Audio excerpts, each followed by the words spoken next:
ushize kandi ari we wiyumvaga ko ari we bakwiriye kongeza. Ni ukuvuga ngo umunyeshuri aba yumva ibyiza byose ari bwo byajyaho. Ako kanya rero niba bakongeje umushahara kandi ari we wumvaga yuko ibye ari we bikwiriye, wowe ubaho utariho kuko imitego ikubana myinshi. Ako kanya niba bamaze kukongeza umushahara ugiye gutangira kubaho nk'utariho. Kubera iki?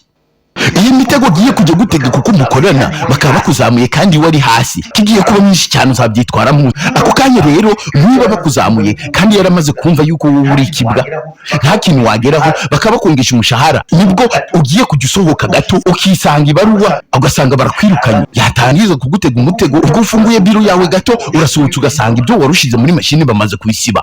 Ubwo niba waruje mu kazi agakora ibintu agutega, akazi kawe nikagerweho, ubwo akagira ibintu akwitambika, ubibona ko nawe bikoreye ubushake.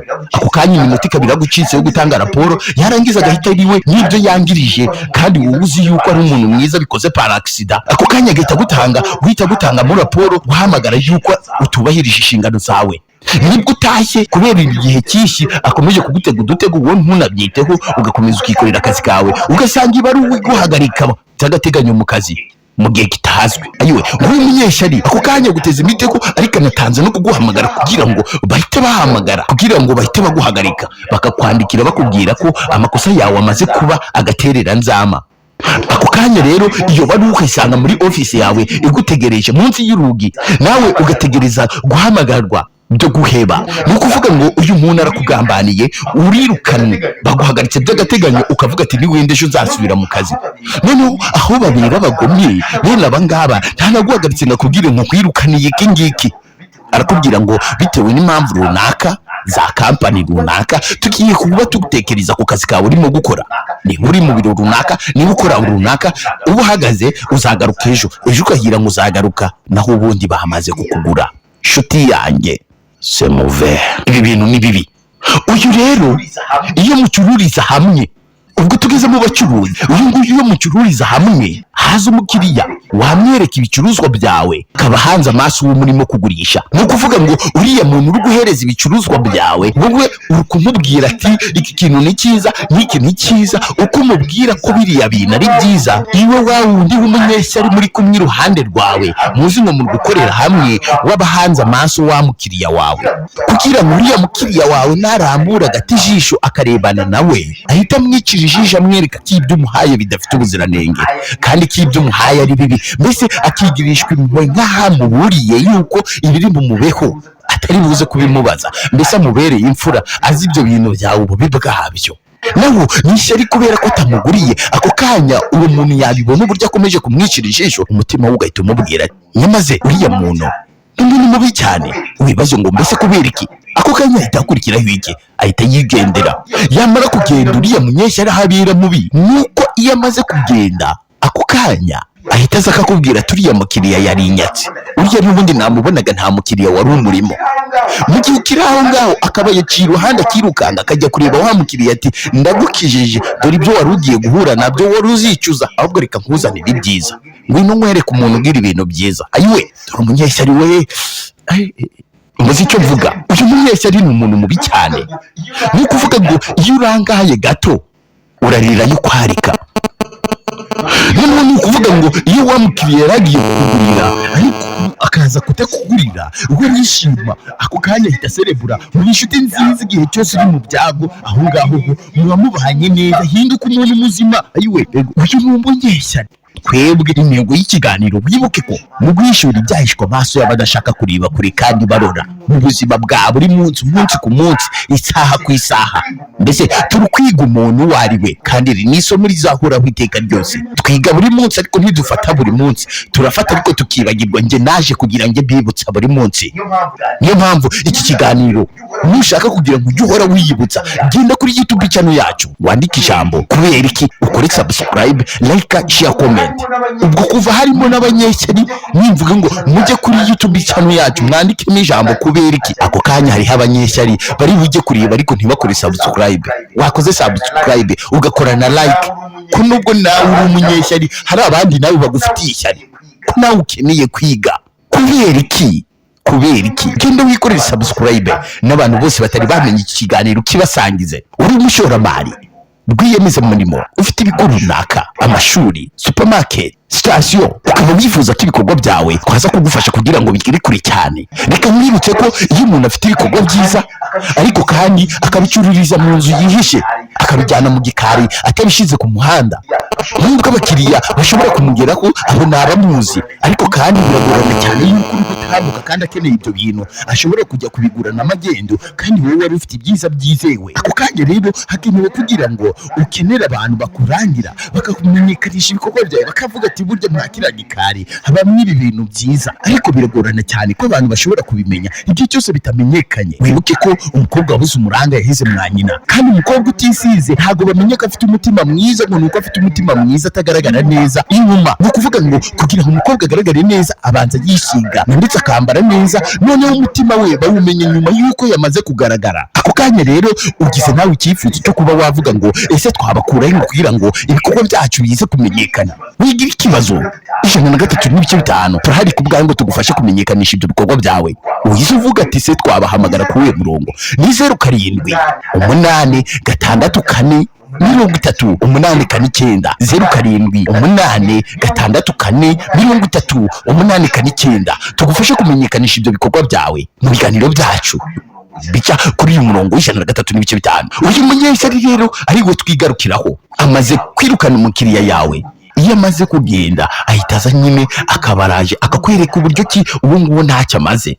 Noneho ikintu kibabaje giteye n'ubwoba, uyu munyeshyari ntabwo abaye mu bicuruzwa gusa. Wibaze ngo mbese ahandi hantu wasanga uyu munyeshyari nihe? Wibaze nanjye nibaze. Uyu munyeshyari rero ikintu kimaze kuba kibi cyane kandi no mu bantu kimaze kwera imbuto, cyashoye imizi. Ibaze ko umunyeshyari abantu mu bahanzi babandi twirirwa duteza amatwi turimo turirimba, baririmba tukabona twese twafashijwe bakaruhura imitima yacu n'ubwonko. Ni ukuvuga ngo buri wese afite impano ye, ariko noneho uyu munyeshyari akaza muri bo akumva ko umuntu uririmbye neza we yamurusha agahita yumva yamwica. Ayiwe urumva umuntu ushaka. Noneho ikindi gikurikiyeho bajya muri studio indirimbo ye akajya kuyigura kugira ngo itaza gusohoka, nangwa se umuproducer aje kuyitinza kugira ngo wowe abanze asohora indirimbo ye kibanze iryo hitisha. Ibaze mukanda akaba ari we uza kukwihanganisha bwa mbere yuko yagize ikibazo kandi atari producer. Ibaze nawe sha, ni ukuvuga ngo uyu nguyu yaguze indirimbo yawe itaza gusohoka kandi we yayikoze nyuma yawe, ariko kuko yiyumvisa kumva ishobora kuba nziza kandi ni wendiye niyo yari inarakundwa kuruta yawe, ariko kubwo kugutinya n'ishyari rimwuzuye ahise ayigura kugira ngo itinde gusohoka maze ngo habanze hasohokiye. Ese koko kubera iki? Ni ukuvuga ngo rero ako kanya uwo muproducer nawe hari abantu bikunda, uyu nawe tuzamugarukaho. Bene umuntu nguwo tuzakwereka abantu ngabo bishe sosiyete bayibimbuye bayigize ukundi kuntu. Ese koko kubera iki? Aka kanya wise wibaza nawe ikibazo uburyo ki abantu ngaba tuzahorana nabo muri sosiyete. Ayiwe ese koko kubera iki? Aba bantu se birakwiye ko tubana nabo cyangwa se nidukwiriye kubana nabo? Ariko aka kanya reka nongere ntange umurongo wa telefoni kuko nabonye abantu bari gukomeje guhambangana ari benshi kugira ngo ibi biganiro tuza kubisangira. Ariko kandi mbere yuko tubashyiriraho umurongo, reka uyu munyeshyari twongere tumurebere mu kindi kintu kimwe niturangiza dushyire kuri uyu mwanya. Uyu munyeshyari iyo ageze mu nzego za leta aho biba bimeze biti? Ese uyu munyeshyari ashobora kuba no mu nzego za leta? Aka kaka nawe uhita kwibaza, nawe sugize ikibazo aho ngaho uri yuko mu bantu bakora mu nzego za leta ugasanga mu bantu runaka ukaba wabona umuntu ni sena, umuntu ni minisitiri, ukabona undi muntu ni depite, ukabona undi muntu ni meya n'igitifu ahantu runaka, ariko se aho ngaho hakwiye kubamo ishari? Ubwo se aho ngaho nabo bagira ishari? Baba we nabo barabigira.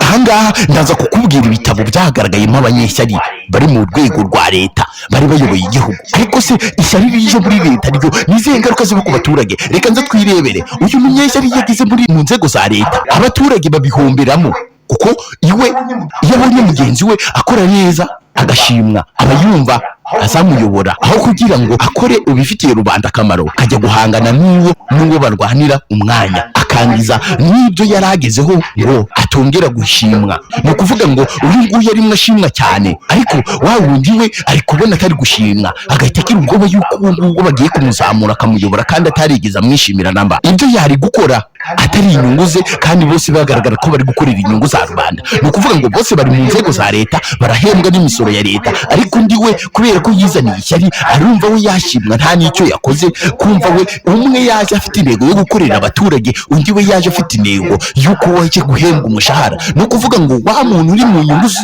za rubanda uwo nguwo ntago amukeneye, arumva arashimwa cyane bakamuzamura mu rwego runaka. Ako kanya rero niki gikurikiyeho aratangira kumutega imitego. Noneho natangira kumutega imitego, ako kanya niba asohotse muri ofisi runaka ahita asanga yashizemo ikintu runaka, atangiye guhangana nawe, atangiye kumuteza ibintu runaka. Niba yari ari kuvuga ngo ndajya muri sosiyete runaka, ndajya gukemura ibibazo by'abaturage runaka, agahita abona hari ibindi bintu bahise bamurega, agahita yitaba kujya kwisobanura ko umuyoboye yuko hari ibyo yakoze kandi ari ibihuha. Ubwo abaturage bari buze gukemura ibibazo uwo munsi bagahabwa undi munsi, kandi uwo munsi ntibazawubona. Ngibyo ibihombo abaturage bahura nabyo iyo ishyari rigeze mu nzego za leta. Ayiwe Imana izabiturinde mu gihugu cyacu. Uyu ni umunyeshyari. Ahangaha reka tubirebere mu gitabo cya Julius Caesar. Ahangaha mu gitabo cya Julius Caesar, aha umugabo bita Cassius, uyu mugabo bita Cassius mu gihugu cyinjira mu ntambara hagapfa batagira uko bangana bitewe n'ishyari ko hari hagiye kwimikwa umukene bakuranye, karangira bishe uwo Caesar. Ni ukuvuga ngo Caesar yari umukene wakuranye na Cassius, ariko bararwana mu rugamba bagera ku kwibohora. Bamaze kurwana mu rugamba bageze ku kwibohora, abaturage bishimira uburyo Caesar yabaye intwari akagwanirira igihugu, bishimira ko bamwimika akaba umwami w'abaromani. Ariko ako kanya babonye ko agiye kwimikwa uwitwa Cassius bimutera ishyari ryinshi cyane, baramugambanira ngo yishwe. Ayiwe nguwo umuntu itonde, niba ukora byiza irinde gusekera abo muri kumwe uko birirwa bagushimira. Shiti yanjye pay attention there. Reka twitabe umurongo wa telefone tubanze twumve ngo niki kijya mbere. Reka turebe umurongo wa telefone ni 07 9 7 Reka duhite tubanza twitaba inkwakuzi bahageze. Dufite umunota umwe, gutinda kwanyu duhite tubareka rwose. Allo yes Wilson ego Wilson muri Kirongo. Yego Ishyari niri turabakurikiranye cyane. Urakoze cyane Wilson. Okay, turakomeza kubakira ku murongo wa telefoni, buri wese atanga igitekerezo cye. Uyu munyeshyari ese ubana nawe muri sosiyete, ese nawe waramubonye? Ikibazo gikomeye ni uko uyu mwanya ni wawe kwiyumvana wari umunyeshyari. Allo yes murakomera Imana. Yego bakurikirana gatanu. Urakoze cyane ndagushimiye. Uyu nguyu rero niwe muntu.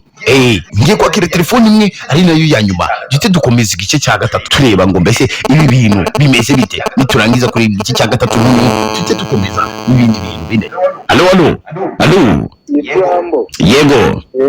Ishyari nicyo kintu kirimbura abantu hafi ya bose. Ishyari nicyo kintu kirimbura abantu hafi ya bose. Okay, inama wamuhereza ni iyihe? Okay, that's sana. No kuvuga ngo rero uyu mwanya telefoni imwe ya nyuma duhita dukomeza ikindi gice, niturangiza noneho turebe ko mbese niki kiri buze gukurikira. Nimero ni 07 9 3 Allo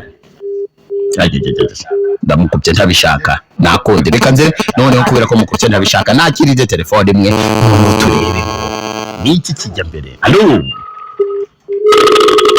ariko nyumvisha radio aya matwara yamaze muri muhamagarira muri bench. Allo yes mwaramutse turamahoro. Ishyari cyane ariko nakumenya kurikirana. Connection zanze. Reka turongera kwakira abandi nyuma. Umurongo wa telefone tubaye tuwuhagaritseho gato. Ese uyu muntu wahuye nawe, ndakwibutsa ko iki kiganiro urakomeza kugikurikirana kuri YouTube channel yacu. Kore subscribe, like, share na comment, maze urusheho gusobanukirwa byinshi nyuma ibi biganiro uri tubikurikira. Ntimwibagirwe gukora comment kugira ngo ibi biganiro byose mujye mugenda mubikurikirana neza. Urasa gusobanukirwa n'ibindi byihishe inyuma. Uri umushoramari, rwiyemeza mirimo, ufite ibigo runaka, amashuri, supermarket, inganda, station, hotel, restaurant, ukaba wifuza ko abantu bamenya ibyo bikorwa byawe byiza by'inshikirwa. Wigira ikibazo 103.5 Capital FM turahari ku bwawe ngo tugufashe kumenyekanisha ibyo bikorwa byawe byiza. Wakwibaza uti se wadusanga he? Dukorera hano mu mujyi wa Kigali, aho ngaho muri Etage ya Turuna House. wifuza kuduhamagara rero no kutwandikira waduhamagara kuri 0786 tukagufasha kwamamaza muri iki kiganiro kubera iki ndetse no mu bindi biganiro byose bica ku 103.5. aha reka nze tubanze twikomereze rero turebe ngo ese koko kubera iki. Ndakwibutsa ko intego y'ikiganiro ari guhishura ibyahishwa amaso badashaka kureba kure kandi barora mu buzima bwa buri munsi duca mu munsi ku munsi, isaha ku isaha, umunota ku munota. uyu mwanya rero tumaze kubona ibyo Seza yakoreye, ibyo Cassius yakoreye Seza mu buzima bwawe. ahangaha tugiye gutanga inama, iyi nama uyifate mu buzima bwawe, ujye usenga Imana kurinda umunyeshyari, kuko iyo yageze mu bemeramana babandi twita bemeramana, iyo yageze mu ho bigenda bite? umunyeshyari iyo yageze mu bemeramana babantu b'imbere, we aba yumva ko abayoboye barya amaturo badakwiriye kuyarya kandi we ashaka kuyobora. ni ukuvuga ngo iwe aratangira kuvuga ko abayobozi bayoboye izo sengero zabo bari kwirira amaturo gusa, kandi nawe agiyeho simpuhwe z'abakristo bafitiye ngo ni wenda nagera kuri ubwo buyobozi azababuze gutura amaturo. nta muwa bafitiye, ahubwo ikibazo afite nuko atari uri kuyajya. ni ukuvuga ngo arumva yagumura abakristo ngo bataza gutanga amaturo kuko atari uri kuyajya, kuko atekereza umunsi we yaba yagezeho ibyo yayakorera n'uburyo yayajya, ibyo yayakorera agahita yumva ko n'abandi ariko bari kubigenza. kandi koko ukibaza ko mbese niba abakristo barimo gutura buri munsi ko bajya mu kazi kabo, abo bapasiteri bo bajya mu kahe kazi? ni ukuvuga ngo rero nta kindi barya, buriya ni amaturo. iwe ko ashaka kuba umupasiteri azajya mu rusengero akureho amaturo, ajye yirirwa babwira iki noneho? ese abo bakristo bazamubona? kandi noneho uwo mupasiteri uzajya uba yaburaye ko birirwa mu nsengero bazarya umwuka wera nk'uko babivuga. ahangaha rero uyu munyeshyari atangira guhita guhumura abo bakristo, niba bari mu nsengero akababwira ati hari amaturo barayarya. ese wowe bagushizeho uzakora iki? uzayacuruza, uzayabyaza umusaruro avemo ayandi asubire mu bakristo, uzayakoresha ibaze nawe ari nguyu rero iyo yageze aho ngaho atangira guhimba ibirego, atangira akavuga ngo abayobozi b'amadini barasambana. uyu nguyu ntabwo nzi ko no mu bemeramana babandi bakaze abanyeshyari nabo babamo. ubwo agatangira kuvuga amaturo yariwe kandi we mu gutura ntiyigeze atura. ni ukuvuga ngo abandi batuye ariko wari kuza avuga ati bariye amaturo yacu, kandi we ntiyigeze atanga amaturo. bakubaka isengero, barangiza kubaka isengero we akaza aburana avuga ati dore isengero twubatse, dore ibintu bari gukoreramo, kandi noneho bitanga. iwe yaheze inyuma avuga ati reka ndebe niba bizagerwaho.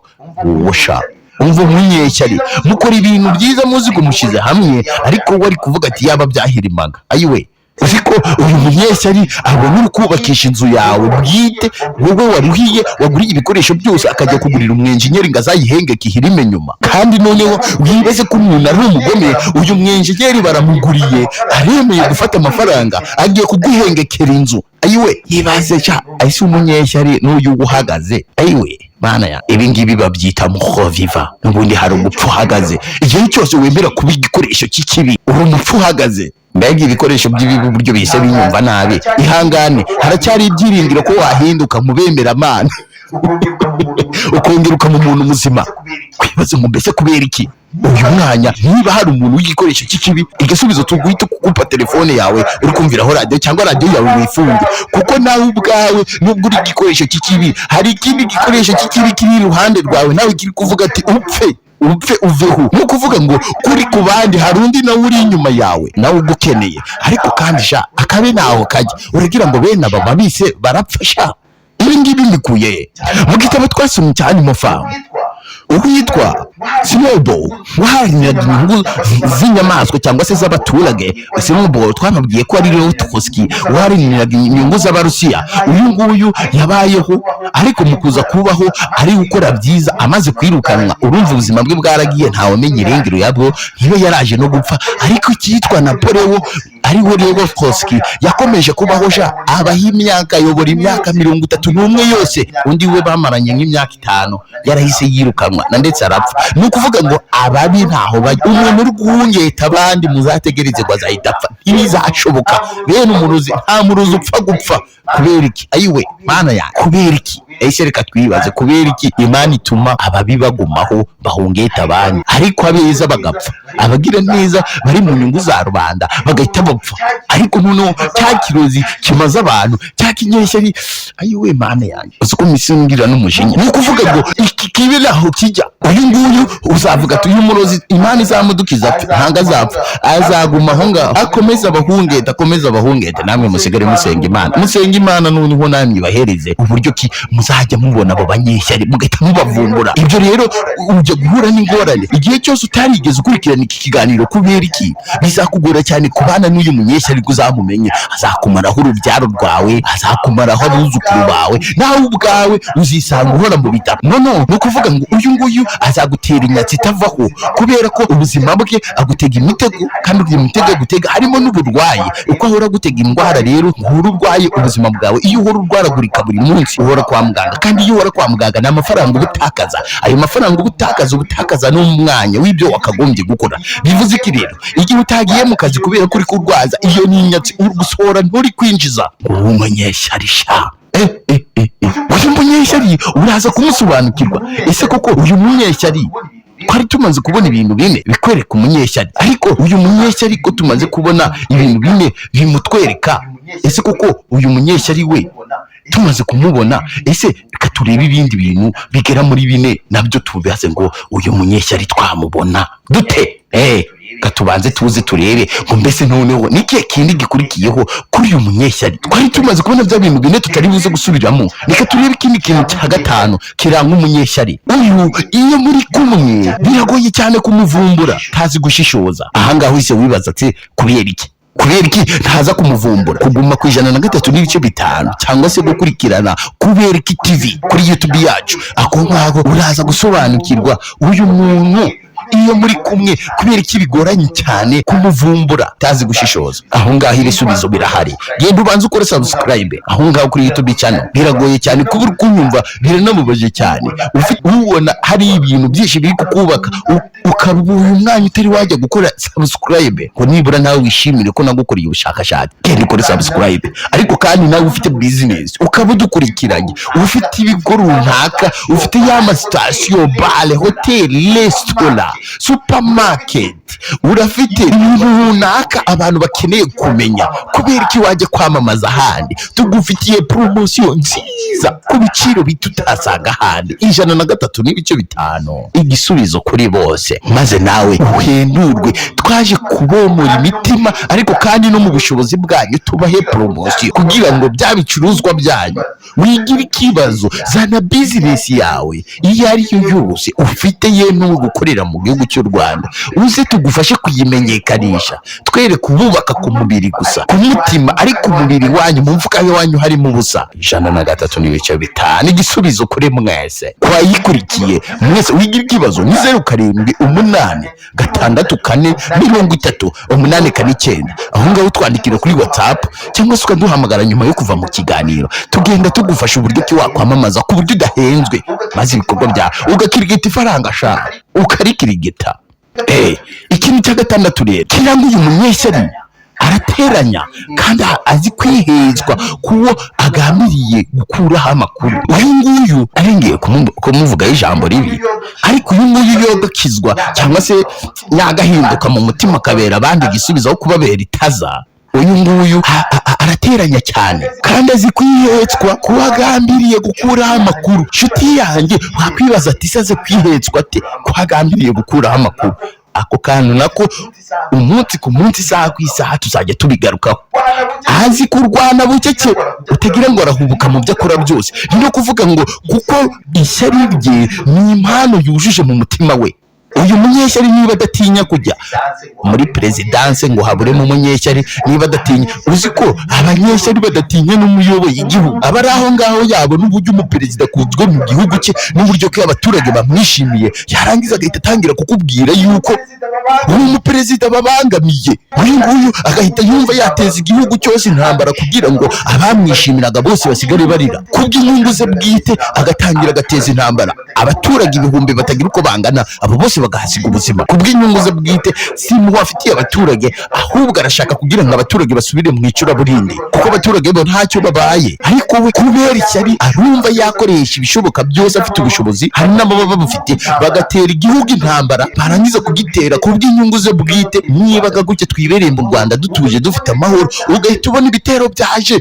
Ibazo umunyesharisha adatinya kujya mu yuze, niba adatinya perezida, wowe bazagutinya turi umuturage usanzwe. Ayiwe uyu munyeshyari we nzamutukira mu gikari, ariko nzamutuka igitutsi cyiza ahinduke nawe uri umunyeshyari. Uyu munyeshyari uzaza kubona ibyiza bye noneho mu nyuma. Reka dukomeze twirebere, tugeze ku munyeshyari azi kurwanya bucece, agahubuka, ni umuhanga cyane, mu mpano yayikoresha neza cyane. Ikindi kintu cya munani, umutara makuru mwiza. Uyu nguyu ntagabura amakuru y'ibyiza byakubayeho. Uyu munyeshyari iyo upfushije, iyo urwaje, ntabura amakuru aba yafite kugira ngo ibyo agambiriye kuri wowe byose abigereho. Ingingo ya 9, iyo mukeneye mu bintu bigufitiye inyungu atari bubonemo inyungu, wowe ibintu bigufitiye inyungu yawe ku giti cyawe bwite, iwe nta nyungu we abifitemo, kandi muri inshuti ahita abona impamvu ituma ataza kugufasha, kandi ari we wari witezeho ko aza kugufasha ubuzima mukagenda neza.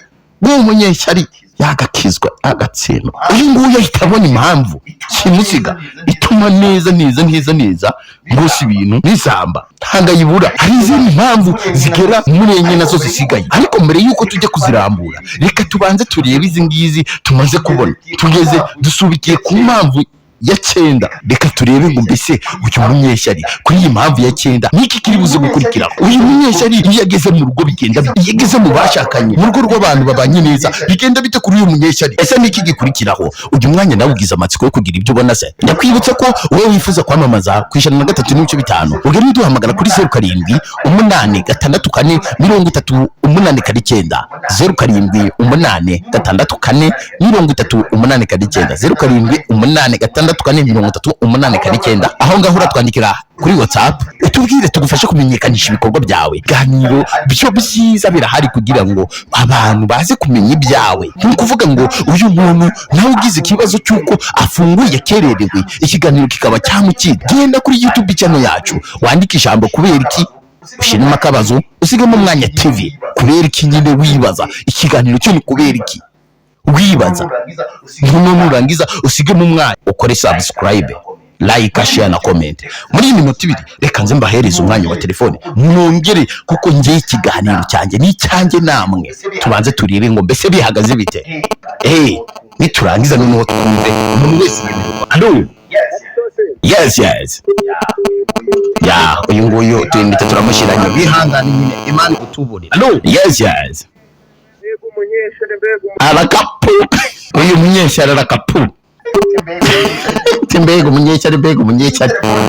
Iyi telefone ngikwakira telefone zitarenze 3. Hello. Yes. Ni Wilson muri Gabongerutse. Yego. Uyu munyeshyari rwose aragatinya n'Imana. Urakoze cyane. Kadakiri izindi telefone ebyiri kubera ko tuba ducungana n'igihe cyacu, niyo mpamvu nari kubaha umwanya, ariko niyo tugiye kuzabashakira uburyo mubona umwanya uhagije. Hello. Yes. Umunyeshyari agafutwa n'inkuba. Oya aragakizwa. Sawa urakoze cyane. Okay. Telefone imwe ya nyuma anariyo dusorezaho ikiganiro cy'ubuvuzi, niturangiza tutwanzika dukomeze kirangira gitangira n'ubude. Hello. Yes. Aman. Hello.